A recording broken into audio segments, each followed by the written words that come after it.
क्या सोच रहे हो?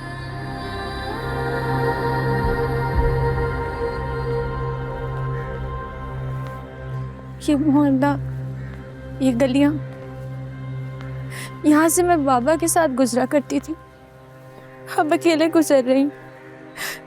हर एक चीज मुझे बाबा की याद दिला रही। तुम्हें खुद को संभालना होगा सुंदरी।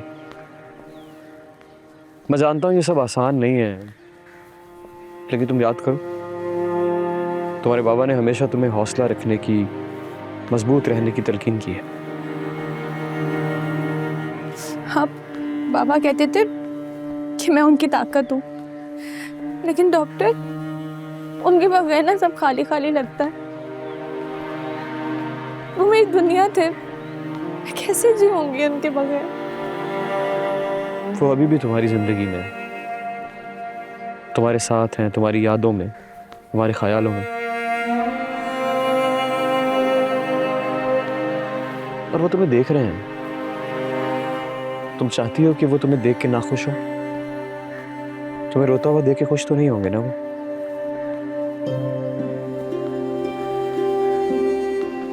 तुम्हें रोना है तो रो लो। रो लेने से दिल हल्का हो जाता है।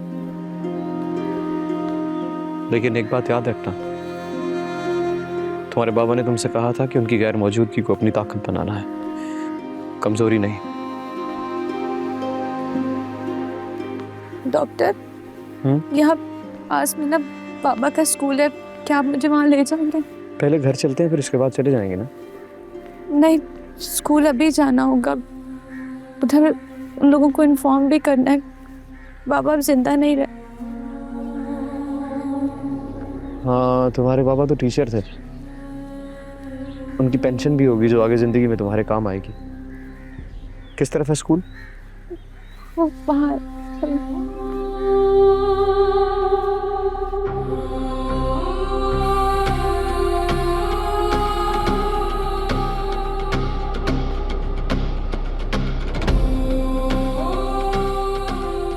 मेरी बेटी के वजूद के बारे में सिर्फ और सिर्फ जहांदाद भाई ही जानते हैं।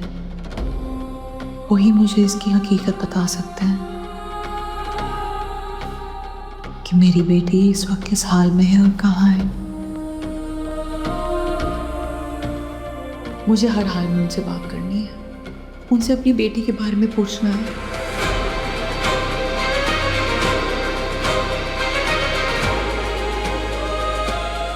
लेकिन वो अभी तक मेरे कमरे में क्यों नहीं आए?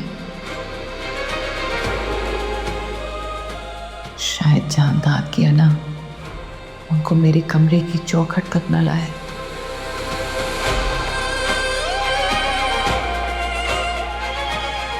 मुझे खुद ही इस चौखट को आज पार करना होगा,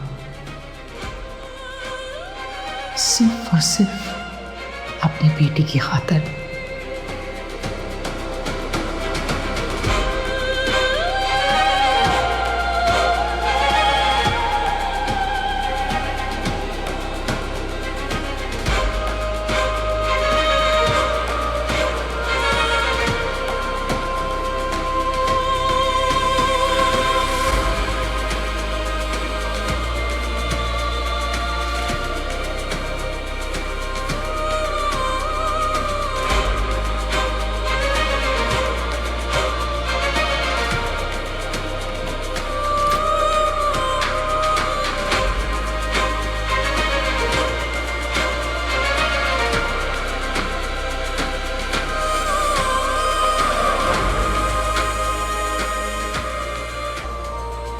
ठीक कहा तुमने, ये तुम्हारी कबर ही है।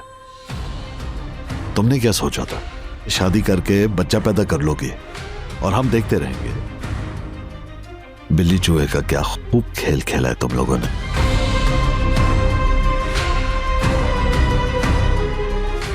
मेरा बच्चा कहाँ है? आशिक कहाँ है?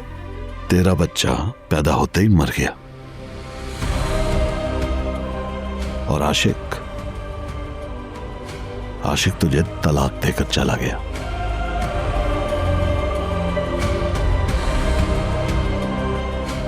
खुर्शीद,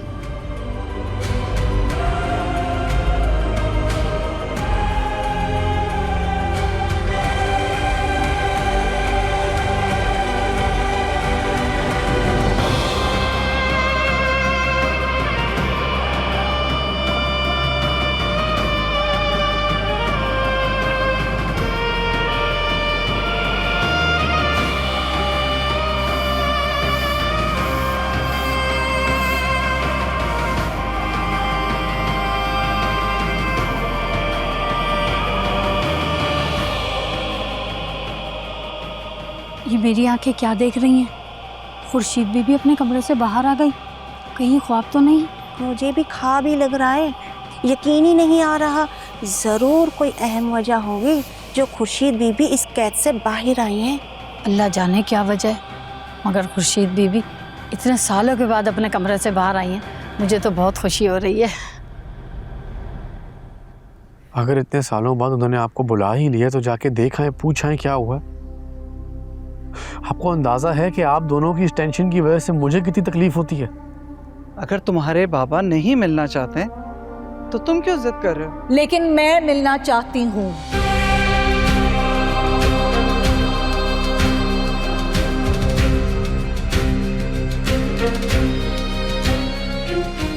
कुछ जरूरी बात करनी है मुझे तुमसे।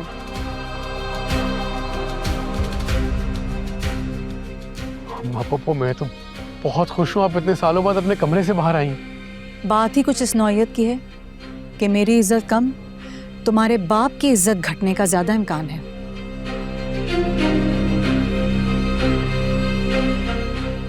बैठो ना, खड़े क्यों?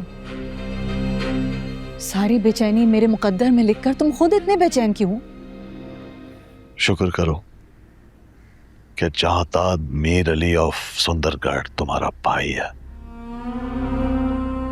और अगर तुमने अपने आप को उसकी जगह रखकर देखा होता न, तो शायद आज तुम्हें उससे हमदर्दी होती।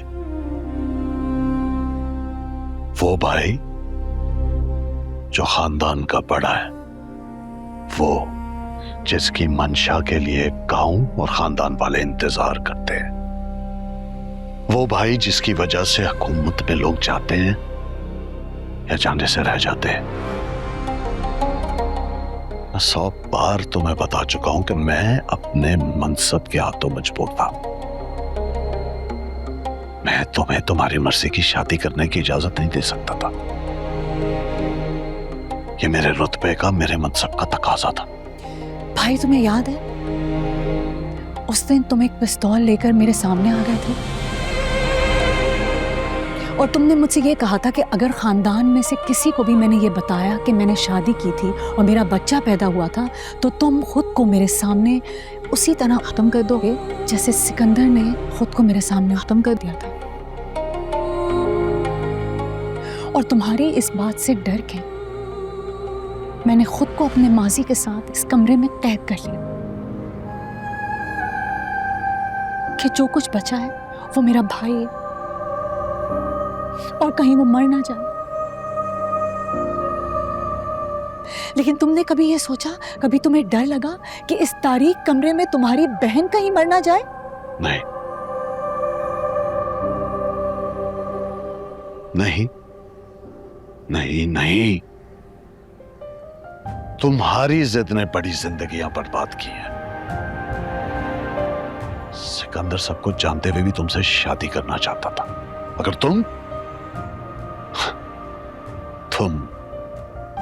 अपनी जिद पर अटे रही। इस वक्त मेरा मसला सिकंदर नहीं,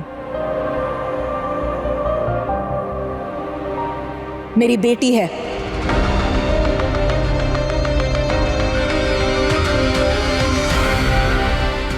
किसकी बेटी? मेरी बेटी।